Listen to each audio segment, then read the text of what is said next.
اب یعنی شیطان تو نکل چکا ہے، اسے قیامت تک کے لیے مہلت مل چکی ہے، اور اب اللہ تعالیٰ نے آدم علیہ السلام کو نصیحت کی ہے اور ان کی بیوی کو سیدہ حوا کو، وَيَا آدَمُ اسْكُنْ أَنْتَ وَزَوْجُكَ الْجَنَّةَ، اور ہم نے آدم سے کہا کہ تم اور تمہاری بیوی اب رہو جنت میں، فَكُلَا مِنْ حَيْثُ شِئْتُمَا، اور جہاں سے جو چاہو تم کھاؤ، یہ جنت اب تمہارے لیے رہنے کی جگہ ہے،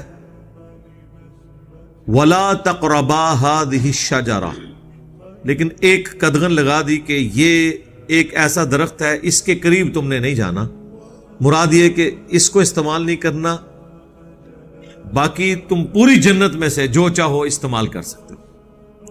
لیکن وہی بات جو انسان کی جبلت میں ہے، forbidden fruits are always sweet, منع کیے گئے پھل ہمیشہ میٹھے ہوتے ہیں، یعنی انسان یہ سمجھتا ہے پوری جنت میں سے۔ بیسیکلی یہ حضرت آدم علیہ السلام کی اور ان کی بیوی کی ٹریننگ ہو رہی تھی۔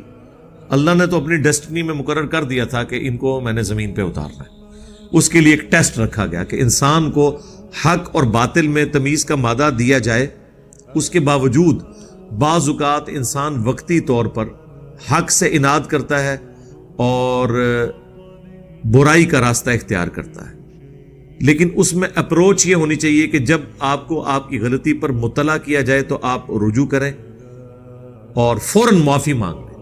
اسی کا نام آدمیت ہے، آدم۔ اور غلطی کا احساس ہونے کے باوجود، اسے احساس دلانے کے باوجود اپنی غلطی کے اوپر جسٹیفیکیشن دینا، یہ شیطنت ہے، شیطانیت ہے۔ یہی کام شیطان نے کیا تھا جو ہم پچھلی دفعہ کور کر چکے ہیں۔ تو یہ ایک پریکٹس تھی کہ اب دیکھ لیں پورے جنت میں ہر پھل کو تم استعمال کر سکتے ہو پوری جنت کے اندر، سوائے ایک درخت کے۔ یعنی جو حلال ہے اس کا دائرہ کار بہت بڑا ہے، حرام کا دائرہ کار بڑا چھوٹا ہے۔ چند چیزیں جو حرام ہیں، باقی سب حلال ہیں۔ سورۃ النساء میں آیا کہ یہ حرمت والے رشتے، آیت نمبر 22 میں 23 میں، باقی کہا کہ اس کے علاوہ دنیا کی ہر عورت تمہارے لیے حلال ہے۔ باقی آپ دیکھ لیں کھانے پینے کی چیزوں میں بھی چند ایک چیزیں جو حرام ہیں، باقی جو چیز نہیں بتائی گی وہ اپنی اصل میں حلال ہے۔ تو یہاں پہ بھی اللہ تعالیٰ نے بیسیکلی یہ پریکٹس کروائی کہ انسان ہمیشہ اس کی طرف مائل ہوتا ہے جس چیز سے اسے منع کیا جاتا ہے۔ یہی ہمارے ماں باپ کے ساتھ بھی ہوا۔ اللہ تعالیٰ نے فرمایا پوری جنت ہے لیکن یہ ایک درخت ہے۔ اب اس درخت کی کوئی تفصیل نہیں آئی کہ یہ کون سا درخت تھا، اور نہ یہ کوئی اتنا اہم ہے کہ وہ درخت کون سا تھا کہ جس کا فروٹ کھانے کی وجہ سے اللہ تعالیٰ نے انہیں جنت سے نکال دیا اور سارے معاملات ہوئے۔ اس میں میسج یہ ہے کہ اللہ تعالیٰ نے جن چیزوں سے منع کیا ہے اس میں بچنے میں ہی عافیت ہے، پوری زندگی کے اوپر اس کو لے کے چل رہا ہے۔ فَتَكُونَا مِنَ الظَّالِمِينَ، اگر ایسا ہوا تو پھر تم دونوں ظالموں میں شمار ہو جاؤ گے۔ اچھا، اب یہ جتنی آیات مسلسل 1 درجن سے زیادہ آیات ہیں، آپ دیکھیں گے اس میں تثنیہ کا صیغہ استعمال ہوا ہے، تم دونوں، تم دونوں، ان دونوں نے یہ کیا، ان دونوں نے پھر معافی مانگی، ان دونوں کو معاف کر دیا۔ یعنی اللہ تعالیٰ نے سنگل آؤٹ نہیں کیا مرد کو اور نہ عورت کو۔ کرسچینٹی کے اندر یہ سمجھا جاتا ہے کہ یہ ایکسس آف ایول، ایو ہے، یعنی ہوا۔ ایو سیدہ ہوا کے لیے انگلش میں لفظ استعمال ہوتا ہے، اسی سے ڈرائیو ہوا ہے ایول، یعنی ایو نے گناہ کروایا ابا سے ہمارے، وہ یہ کانسیپٹ ہے ادھر۔ لیکن قرآن حکیم میں جہاں بھی یہ چیز آئے گا آپ دیکھیں گے کہ ان دونوں نے یعنی صیغہ سنگولر کا نہیں استعمال ہوا، تثنیہ کا ہوا ہے۔ جمع کا اس لیے نہیں ہوا کہ جمع عربی میں 3 سے شروع ہوتی، لیکن مشرق سنگولر، مشرقین 2 مشرقیں، مشارق 3 یا 3 سے زیادہ۔ تو یہاں پہ آپ دیکھیں تثنیہ کے صیغے آپ کو ملیں گے۔ فَوَسْوَسَ لَهُمَا، ان دونوں کو وسوسہ دلایا، اگر ہوتا نا فوسوس لہو تو سنگولر کا سیگا ہوتا، لہم ہوتا تو پلورل کا سیگا ہوتا. اچھا وہ پلورل کا سیگا بھی بعض جگہ آیا ہے، وہاں پہ پوری انسانیت کو اللہ نے مراد لی ہے کیونکہ انہی دونوں سے آگے نسل چلنی تھی نا. لیکن یہاں پہ اسپیسیفکلی تثنیہ کا سیگا ہے. فوسوس لہم الشیطان، تو ان دونوں کو وسوسہ دلایا شیطان نے، لیبدی لہما ما وری عنہما من سوآتہما، تاکہ بے پردہ کر دے ان کے لیے جو ڈھانپا گیا تھا ان کی شرمگاہوں سے. اس سے یہ لگتا ہے کہ کوئی جنتی لباس تھا جو دونوں کو پہنایا گیا تھا، اور وہ جیسے ہی پھل کھایا ان کے جسم سے وہ لباس اتر گیا اور ان کی شرمگاہیں ایک دوسرے پر آشکار ہو گئی. یعنی یہ فربیڈن فروٹ کھانے کی وجہ سے اللہ تعالیٰ کی طرف سے ایک سزا ہوئی. اب وہ جنتی لباس کس طرح کا تھا اس کی کوئی تفصیل آئی نہیں ہے.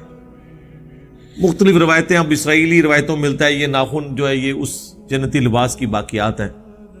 میری تو نہیں عقل مانتی کہ اس طرح کا کوئی لباس ہو، تو بڑا ہارڈ ہے، پورے جسم پہ تو یہ ہو، واللہ عالم. باقی اس میں صرف اتنا ہی ذکر ہے کہ ان کے جسم کے جو جنتی لباس تھا وہ اتار دیا گیا اور شرمگاہیں ان کے لیے ظاہر ہو گئی. اس میں یہ بھی شائبہ ملتا ہے کہ شاید اس سے پہلے سیکس کے حوالے سے کوئی ایجوکیشن نہیں تھی، نہ یہ پتا تھا کہ یہ چھپانے کی جگہ ہے. اللہ تعالیٰ نے یہ اس کھانے کی وجہ سے ان کے اندر یہ کمپیٹنسی پیدا ہو گئی کہ ان کو اس چیز کی شناخت بھی ہوگی. اور آج بھی آپ دیکھ لیں جو کھاتے پیتے لوگ ہیں نا، ان کے اندر یہ اس طرح کی چیزیں زیادہ کودتی ہیں. جس کو 2 وقت کی روٹی کی فکر ہو وہ بیچارہ ان کاموں میں نہیں پڑتا. عیاشی سارے وہ لوگ کرتے ہیں جن کے پیٹ بھرے ہوئے ہوتے ہیں، جتنا کھاتے ہیں اتنی شہوت ان کے اندر کودتی ہے. وقال، اور کہا، کس نے؟ شیطان کی طرف آ رہا ہے کہ شیطان نے جو وسوسہ دلایا تو وہ کون سا وسوسہ تھا؟ ما نہاکما، تم دونوں کو نہیں منع کیا گیا، ربکما، تم دونوں کے رب کی طرف سے، عن ہذہ الشجرہ، اس کھانے سے متعلق کہ تم نے یہ درخت کا کھانا نہیں کھانا، اس کا فروٹ نہیں کھانا، الا، مگر اس لیے، ان تکونا، کہ کہیں ایسا نہ ہو کہ تم دونوں ہو جاؤ ملکین، فرشتے، او تکونا من الخالدین، یا تم ہمیشہ کے لیے زندہ رہنے والے بن جاؤ. شیطان نے انہیں وسوسہ کیا دلایا؟ اچھا آپ وہ کہتے ہیں جی شیطان کی شکل میں آیا تھا. او بھائی جس شکل میں بھی آیا تھا آپ کا اس سے کیا لینا دینا؟ وہ جی شیطان جنت کے اندر کیسے چلا گیا؟ بڑی عجیب و غریب روایتیں مشہور کی ہیں جی سانپ کی شکل میں تھا، وہ جناب دروازے کے نیچے سے گھس گیا. بھائی اللہ تعالیٰ نے جب اسے قدرت دی تھی وسوسہ دلانے کی تو شیطان کو فزیکلی کہیں جانے کی ضرورت نہیں ہے.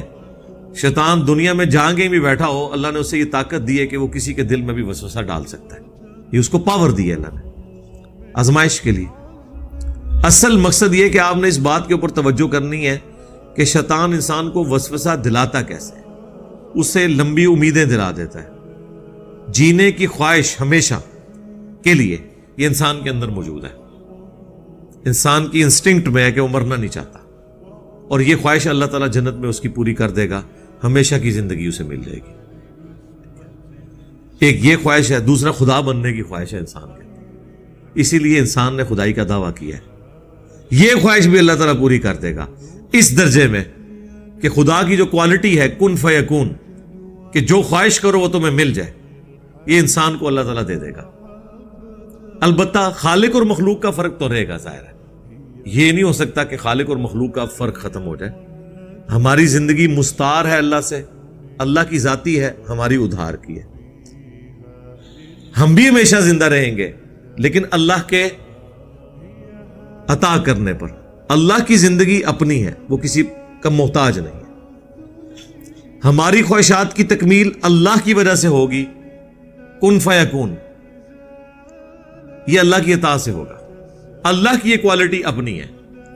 والحی القیوم، وہ زندہ ہے، سب کو تھامنے والا ہے. اسی کے لیے میں نے ایک ٹرم ڈیوائز کی ہے، منی گاڈ، اس اعتبار سے کہ اللہ تعالیٰ انسان کی وہ چھپی ہوئی خواہش. تو مجھے بتائیں انسان کے اندر جو یہ خواہش ہے یہ رکھی کس نے؟ اللہ نے. کریٹر سے بہتر کون سمجھ سکتا ہے؟ الا یعلم من خلق، کیا وہی نہ جانے گا جس نے تمہیں پیدا کیا؟ یہ آتا ہے نا سورۃ الملک میں. اسے پتا ہے اس نے کیا کیا خواہش رکھی ہے. سیکس رکھا ہے، اللہ نے حوریں رکھ دی ہیں. کھانے کی خواہش رکھی ہے، ہر کھانے کی چیز وہاں پہ موجود ہے. انسان کی مرضی چلے. خدائی کا دعویٰ کیوں کیا فرعون نے؟ تاکہ اس کی مرضی چلے، لوگ اس کی بات مانیں، اس کا آرڈر چلے. سر فرعون کو تو مصر ملا تھا. بخاری مسلم اٹھائیں، جو سب سے آخر میں جنت میں جائے گا ہزاروں لاکھوں سال کا اپنا عذاب بھگتنے کے بعد. ڈائریکٹ نہیں، صرف ایک کلمے کی برکت سے سب سے آخر میں جو جنت میں جائے گا اسے پلانٹ ارتھ سے 10 گنا بڑی جنت ملے گی. پلانٹ ارتھ. یہاں تو لوگ ایک ملک پہ حکومت چاہتے ہیں نا، ایک سٹی پہ حکومت چاہتے ہیں، یا زیادہ پوری دنیا پہ چاہتے ہوں گے نا. وہ بھی دنیا پہ ان کی حکومت نہیں ہوتی ہے، دنیا کے انسانوں پہ ہوتی ہے. 2/3 تو سمندر ہے، اس کے اندر مخلوقات ہیں. مخلوقات پہ نہیں ہوتی ہے. کسی درخت کو کوئی امریکن صدر حکم دے کہ تو فروٹ اگا سکتا ہے، لیکن سر یہ تو ہر جنتی کو وہاں پہ مل جانا ہے. 10 گنا بڑی جنت. یہ جو اتنی گلیکسیز دریافت ہو رہی ہیں یہ سرکار ہمارے لیے ہیں، یہ ہمارے باپ کی میراث ہے، انشاءاللہ ہمیں ملنے والی ہیں انشاءاللہ تعالی. تو وہاں پہ انسان کا حکم چلے گا، موت نہیں آئے گی، حکم چلے گا، ہمیشہ کی زندگی مل جائے گی. اور کیا چاہیے؟ سب کچھ مل گیا. بخاری مسلم دونوں میں آتا ہے کہ جنتی جب جنت میں جائیں گے تو اللہ تعالیٰ کی طرف سے ندا دی جائے گی. مسلم میں تو ذرا تفصیل کے ساتھ ہے. تمہیں مبارک ہو، آج کے بعد کبھی موت نہیں آئے گی، ہمیشہ زندہ رہو گے. آج کے بعد بوڑھے نہیں ہوگے، ہمیشہ جوان رہو گے. آج کے بعد کوئی بیماری تمہیں نہیں آئے گی، ہمیشہ خوشحال رہو گے. اور چوتھی چیز، اب اللہ تم سے ناراض کبھی نہیں ہوگا. یار یہ سب سے بڑی تلوار ہے جو ایک انسان کے اوپر لٹک رہی ہے. پوری زندگی بولین الجبرا ہے، 0 1 0 1 0 1. میں نے یہ ادھر 1 کر دینا ہے کیونکہ اس پہ اللہ کی رضامندی ہے اور ناراضگی نہیں ہے. یہاں میں نے 0 کر دینا ہے کیونکہ یہ اللہ نے منع کیا ہے. یہ جو ٹینشن کی زندگی ہے جو صحیح مسلم میں آئے کہ مؤمن کے لیے دنیا قید خانہ ہے اور کافر کے لیے جنت ہے. قید خانہ ہے نا اس حوالے سے، ویسے تو حسنہ ہے سرکار. ہم سے کوئی پوچھے، ہم قید خانے میں بھی جنت میں رہ رہے ہیں. یعنی میں تو اس وقت دنیا میں جو بڑے بڑے قید خانوں میں زندگی گزار رہے ہیں ان میں سے میں ایک ہوں. میں ایک آزاد زندگی نہیں گزار سکتا. ونریبل ہوں نا دعوت کے والے سے. بزرگان دین اور ان کے ماننے والوں سے خطرات لاحق ہے، کافروں سے نہیں، بزرگان دین کے ماننے والوں سے. لیکن جو فی دنیا حسن ہے کہ دنیا میں اللہ تعالیٰ آپ کو ایک غنی کر دیتا ہے، آپ گاڈ اورینٹڈ ہو جاتے ہیں، اللہ کی طرف متوجہ ہوتے ہیں، تو دنیا میں تکلیف جھیلنا آسان ہو جاتا ہے. تکلیفیں ختم نہیں ہونی. اگر ہونی ہوتی تو پیغمبروں کی ختم ہو جاتی، حسین ابن علی کی ختم ہو جاتی، نہیں ختم ہوئی. جھیلنا آسان ہو جائے گا. اسی کو کہا گیا فی الدنیا حسنہ وفی الآخرۃ حسنہ. تو پھر واقعی وہ اپنی پرفیکٹ ڈیفینیشن میں حسنہ ہوگا. دنیا ناقص ہے، آخرت پرفیکٹ ہے. اس کی ایک اور بڑی مثال ہے، دنیا میں آپ جتنی مرضی محنت کر دیں جو آپ کا مقدر ہے وہ آپ کو ملے گا. یہ ہو نہیں سکتا کہ جو آپ نے محنت کی ہے ایگزیکٹلی اتنا آپ کو ملے. یہ ہو سکتا ہے کہ آپ نے کم محنت کی، زیادہ مل گیا، کیونکہ دنیا میں یہ نقص ہے. لیس للانسان الا ما سعی. یہ آخرت کے بارے میں، دنیا کے بارے میں نہیں ہے. جو انسان کوشش کرتا ہے اس کے لیے وہی ہے. آخرت میں ایسا نہیں ہے. دنیا میں اگر کسی نے ایفرٹ پٹ کی ہے نا، ایٹ لیسٹ اتنا تو اسے ملے گا، بلکہ اتنا بھی نہیں. قرآن نے کہا 10 گنا، اور کسی کے لیے 700 گنا، کسی کے لیے اس سے بھی زیادہ. آخرت میں یہ نقص نہیں ہوگا. یہ دنیا کا نقص ہے کہ ایک بندہ ایفرٹ کرتا ہے، کامیاب ہو بھی سکتا ہے، ناکام بھی ہو سکتا ہے. آخرت میں اس نے کامیاب ہونا ہی ہونا ہے، 10 گنا اس کو ملنا ہے کم از کم. اسی بات کو اللہ تعالیٰ یقین دلانے کے لیے نا بار بار آخرت کے بارے میں کہتا ہے اللہ تعالیٰ اپنے وعدے کی خلاف ورزی نہیں کرتا. یہ بات کیوں کہتا ہے اللہ؟ دنیا کے لیے تو نہیں کہتا. کیونکہ دنیا کے بارے میں تو اللہ نے کہہ دیا انہیں اپنی مرضی سے دینی ہے، اس لیے دنیا میں اللہ نے وعدہ بھی نہیں کیا ہوا اس طرح کا۔ آخرت کا اللہ کا وعدہ ہے کہ نہ رسولوں کے وعدے جھوٹے ہوں گے، نہ اللہ کا وعدہ جھوٹا ہوگا۔ جس نے محنت کی ہے، یہ اکثر لوگ کہہ دیتے ہیں نا منو تے اللہ نے جہنم ہی جی سٹ رہا ہے، نعوذ باللہ، کبھی بھی نہیں یہ کہنا چاہیے۔ بخاری مسلم کی حدیث ہے میں اپنے بندے کے گمان کے قریب ہوں جیسا میرے بارے میں گمان کرے، لیکن چھڑا گمان ہی نہیں، نرا گمان نہیں، ایفرٹ پٹ کرنے کے بعد۔ میں نے دیکھا کہ یہ لوگ بڑے کانفیڈنٹ ہیں، دھڑلے سے برائیاں کرتے ہیں، وہ کہتے ہیں نہیں جی اللہ بخش دے گا، مجھے پتا ہے، تو انہوں کچھ بھی نہیں پتا، ڈنگرا کچھ بھی نہیں پتا۔ اگر یہ بات ہوتی تو پیغمبر ڈرا کے جاتے۔ ہاں، پوری ایفرٹ پٹ کرنے کے بعد اگر آپ سے کوئی پوچھے کہ ہاں جی آپ کو یقین ہے آپ نے جنت میں جانا ہے، تو آپ کہا کریں انشاءاللہ مجھے یقین ہے کہ میں نے جنت میں جانا ہے، کیونکہ میرے پیغمبر کا وعدہ سچا ہے، میرے رب کا وعدہ سچا ہے کہ جو پیغمبروں کی پیروی کریں گے ہم انہیں جنت میں بھیجیں گے۔ یہ قصہ آدم اور ابلیس جب شروع میں آیا ہے سورۃ البقرہ میں، تو اللہ تعالیٰ نے کیا فرمایا کہ قُلْ نَهْبِطُوا مِنْهَا جَمِيعًا، پھر ہم نے آدم اور اس کی بیوی سے کہا تم سب کے سب زمین میں اتر جاؤ۔ فَإِمَّا يَأْتِيَنَّكُم مِّنِّي هُدًى، اب جب کبھی بھی کوئی میری طرف سے ہدایت کی کتاب تمہارے پاس آئے گی، فَمَن تَبِعَ هُدَايَ فَلَا خَوْفٌ عَلَيْهِمْ وَلَا هُمْ يَحْزَنُونَ، جو بھی قرآن کی یا کتابوں کی پیروی کر لیں گے پیغمبروں کی، انہیں قیامت کے دن نہ کوئی خوف ہوگا نہ کوئی غم، اور جو اللہ کی آیات کو جھٹلائیں گے وہ ہوں گے اہل جہنم، رہیں گے اس میں ہمیشہ ہمیشہ۔ اللہم اجرنا من النار، اللہم انا نسألک جنت الفردوس مع النبیین والصدیقین والشہداء والصالحین، آمین۔ تو وہاں پہ دیکھ لیں اللہ نے وعدہ کر دیا ہے، آخرت میں کوئی نقصان نہیں۔ اس لیے آپ دیکھیں جگہ جگہ قرآن میں یہ بھی آتا ہے ہم کسی کے عمل کرنے والے کے عمل میں کمی بھی نہیں کریں گے، اس کو کوئی نقصان بھی نہیں ہوگا۔ یہ اس لیے کہا جاتا ہے کہ دنیا میں یہ رول نہیں ہے نا، انسان کو وسوسہ آ سکتا تھا کہ اگر محنت کا رزلٹ ہی نکلنا ہے تو ڈاکٹر طاہر القادری صاحب نے تھوڑی محنت کی ہے، وزیر اعظم تو کوئی نہیں بنے۔ ہاں، کسی کو خیال آ سکتا ہے نا، ہر حربہ انہوں نے استعمال کیا ہے۔ تو آخرت کے لیے جو محنت کرتا ہے نا اسے انعام مل جاتا ہے، اس کو کوئی گلہ شکوہ نہیں ہوگا۔ اب یہ انسان کے اندر خواہشات کچھ چھپی ہوئی ہیں، وہ پوری ہونی ہے جنت میں جا کے، لیکن خواہشات اندر موجود ہیں۔ یہ ساری باتیں مجھے اس لیے ذہن میں آئی، یہ بڑی ایک بعض اوقات چیز سمجھ نہیں آتی ہے کہ جب انسان کو فرشتوں نے سجدہ کر دیا، اب انسان کو کون سی چیز ہے جو وسوسہ دلا رہی ہے کہ وہ فرشتہ بننے کی خواہش کر رہا ہے؟ بھئی تیرا مرتبہ تو بڑا اونچا ہے، تو کیوں اپنے آپ کو گرا رہا ہے؟ اور دوسری بات، او تکونا من الخالدین، کہ یا تم ہمیشہ رہنے والوں میں شامل نہ ہو جاؤ۔ یہ وہ چیز ہے کہ انسان ہمیشہ رہنا چاہتا ہے۔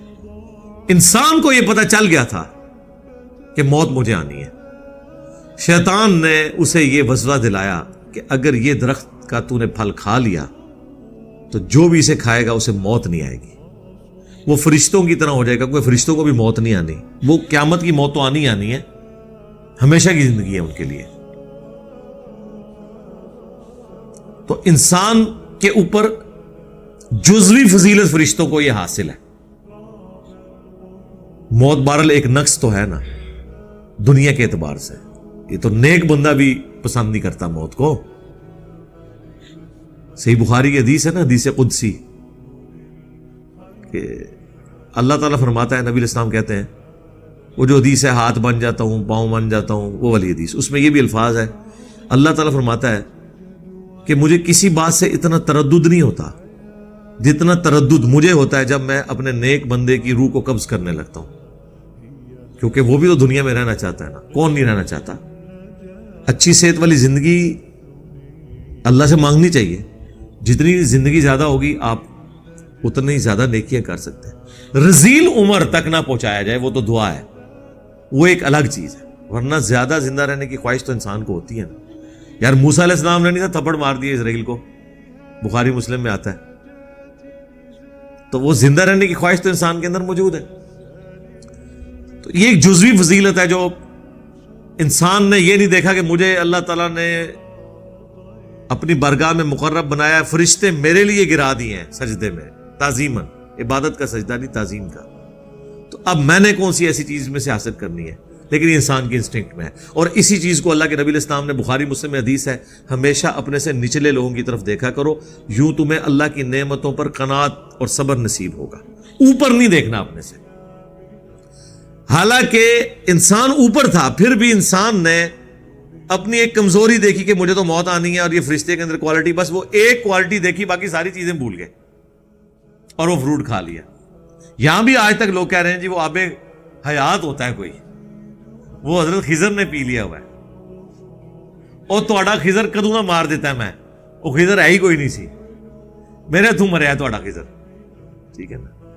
میں نے تو کتنے دلائل رکھے ہیں یار خدا کے لیے، خضر کو آپ نے مروا دیا میرے ہاتھوں، کیونکہ قرآن میں ہے سورہ آل عمران میں کہ جب میرا وہ پیغمبر آ جائے تو اے نبیو تم سب نے اس کی مدد کرنی ہے اور اس کا ساتھ دینا ہے، ٹھیک ہے، اور اگر تم اس وعدے سے پھرے تو اللہ تعالیٰ نے کہا کہ تم بھی فاسقوں میں شمار ہو جاؤ گے، تم ایک دوسرے پہ گواہ ہو جاؤ، میں بھی تم پہ گواہ ہوتا ہوں۔ تو آپ مجھے بتائیں کہ غزوہ بدر میں صحابہ کرام مہاجرین اور انصار تو پروانہ وار حضور پہ اپنی جان نثار کر رہے تھے، خضر اس ٹائم کتنے سی؟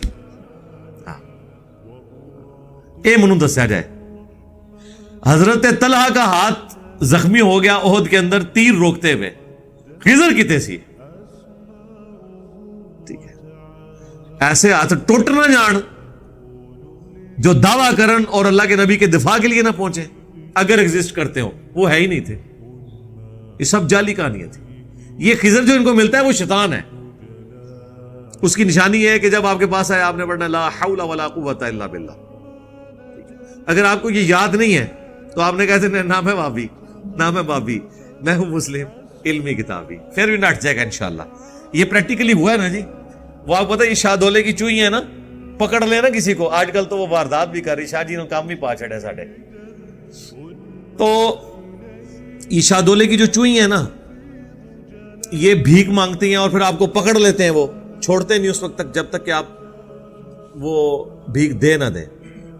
تو میرے سسر مجھے بتانے لگے، بلکہ تو کافی عرصہ پہلے انہوں نے مجھے یہ بات بتائی کہ وہ میرے دروازے پہ آ کے وہ کھڑا ہو گیا، اٹھ ہی نہیں تھا رہا نا، بیلنے دے دروازہ کھٹائے، کہتے میں نے باہر نکل کے میں وابی ہوں، بھاگ گیا،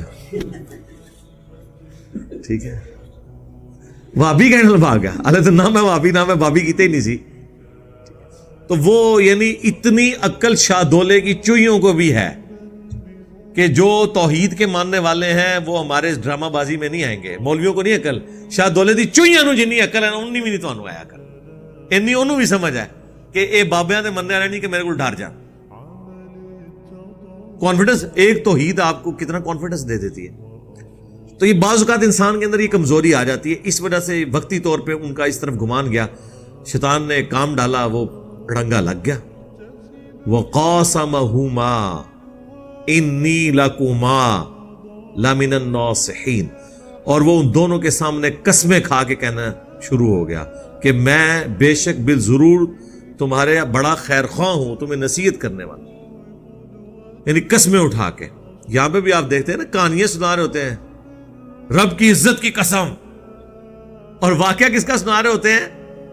نبی اسلام کی وفات کے جو 500 سال بعد آ رہا ہے، بھائی اس کا رب اور رسول کے ساتھ کیا لینا دینا کہ آپ قسمیں اٹھا کے اس کے بارے میں کلیم کریں؟ یعنی قسم کھا کے تو آپ صحابہ اور اہل بیت یا پیغمبروں کے بارے میں کلیم کر سکتے ہیں نا، جن کے پیچھے قرآن کھڑا ہوا ہے، اللہ کے نبی کے فرامین کھڑے ہوئے ہیں۔ جو بندے ہی بعد میں آ رہے ہیں ان کے بارے میں آپ کہہ رہے ہیں کہ جی جناب یہ ہو گیا وہ ہو گیا، اور ساتھ بھی وہ کہتے ہیں رب کی عزت کی قسم۔ ہاں نا، اوپر دیکھا تو سونا، نیچے دیکھا تو سونا، ٹھیک ہے، اور وہ ساتھ کہتے ہیں ہاں نا، یعنی میں بھی دیکھ رہا تھا۔ یہ وہ والی چیز ہے۔ تو شیطان نے قسم دلوائی، قسمیں کھا کے کہا۔ اب یہاں دیکھیں، یہاں پہ بھی وہی صیغہ تثنیہ کا ہے، وَقَاسَمَهُمَا إِنِّي لَكُمَا، دونوں کے صیغے کے ساتھ، لَمِنَ النَّاصِحِينَ، ضرور بالضرور خیر خواہ، فَدَلَّاهُمَا بِغُرُورٍ، تو شیطان نے ان کو آخر گرا دیا، دھوکہ دے کے بہکا ہی دیا۔ فلما بس جب ذاق الشجرہ ان دونوں نے وہ کھایا پھل اس درخت کا، بدت لہما سوآتہما تو ان کے لیے پھر ان کی شرمگاہیں ظاہر ہوگی، جنتی لباس اتر گیا، سزا مل گئی۔ وَطَفِقَا يَخْصِفَانِ عَلَيْهِمَا مِنْ وَرَقِ الْجَنَّةِ تو اب جیسے شرمگاہیں ظاہر ہوئیں تو ظاہر ہے کہ وہ انسان کی جبلت ہے، تو انہوں نے درختوں کے پتوں سے اپنی شرمگاہوں کو چھپانا شروع کر دیا۔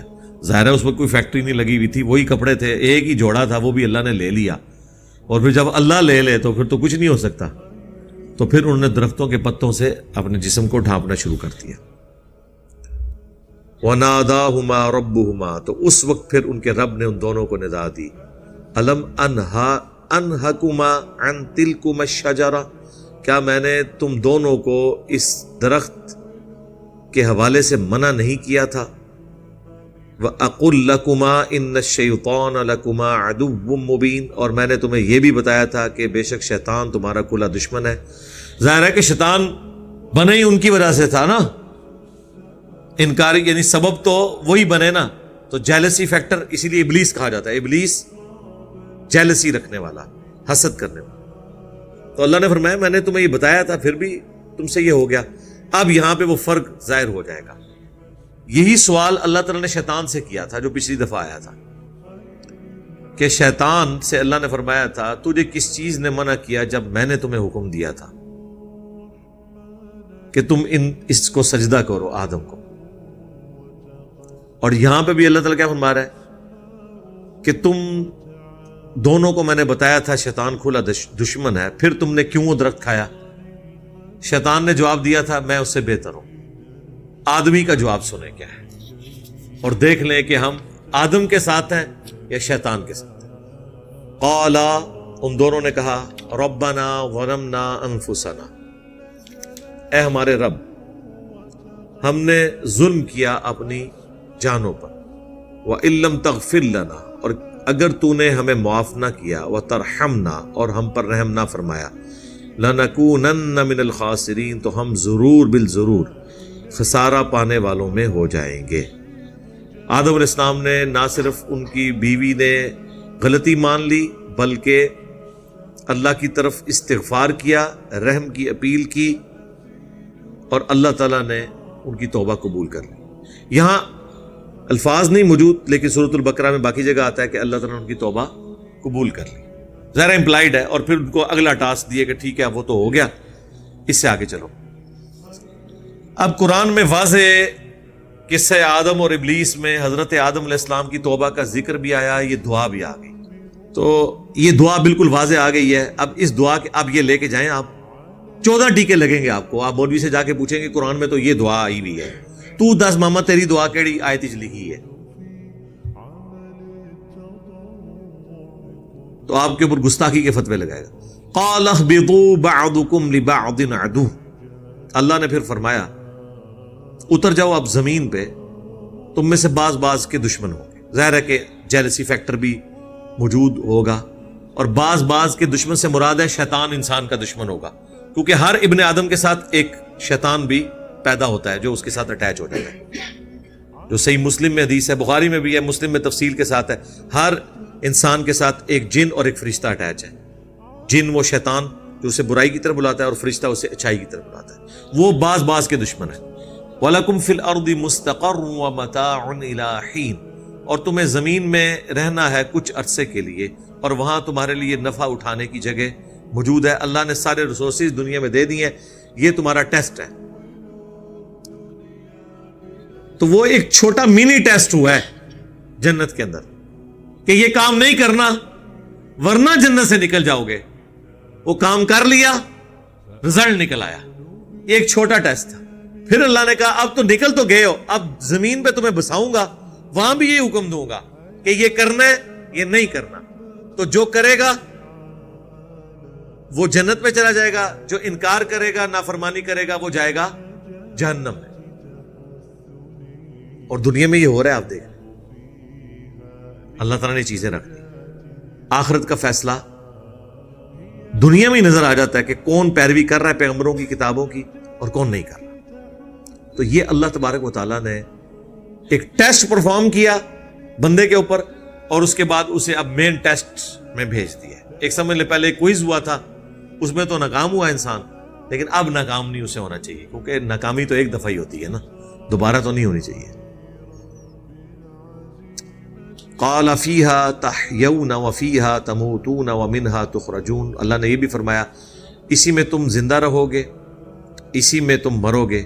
کاش یہی معاملہ ختم ہو جاتا، لیکن پھر یہ جو دھمکی لگائی ہے ومنہا تخرجون، یہ تلوار جو لٹکا دی ہے نا، accountability of the day of judgement. اگر یہ سب کچھ ختم ہو جاتا نا یہاں پہ، یقین کریں عیاشی کی زندگی گزارتے ہیں.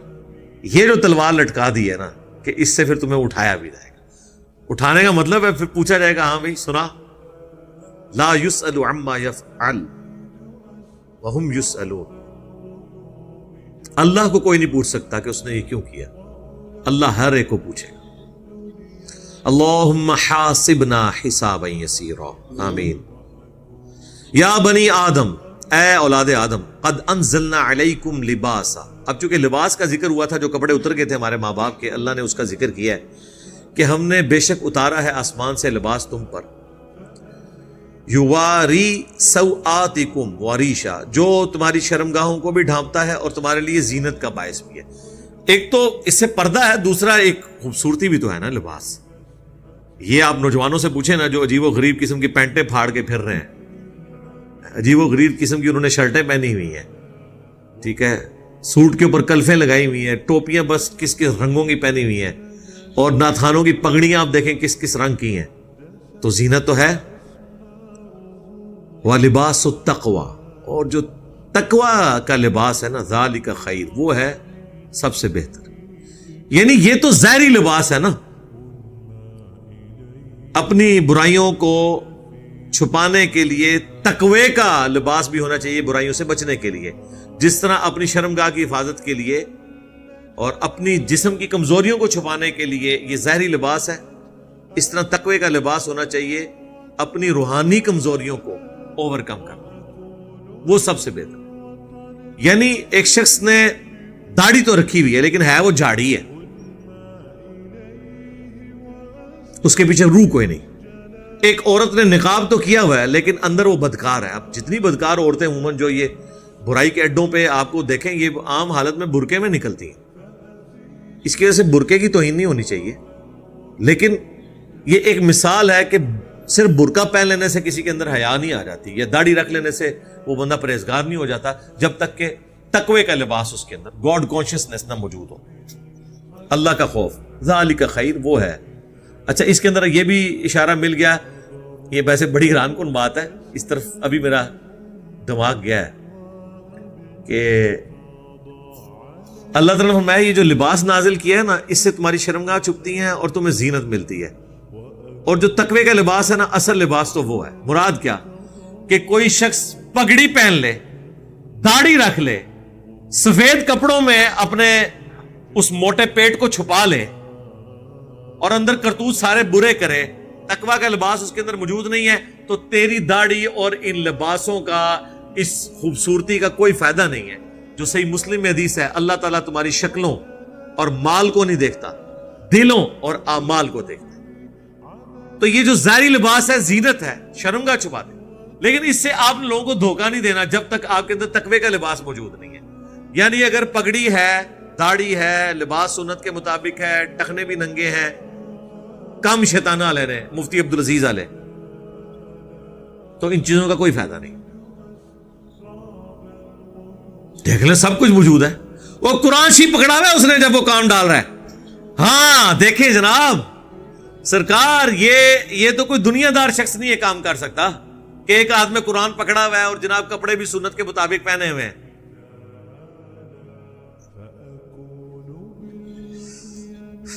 لا حول ولا قوت الا باللہ. ذالک من آیات اللہ، یہ ہے اللہ کی آیات، لعلہم یذکرون، تاکہ تم نصیحت حاصل کر سکو.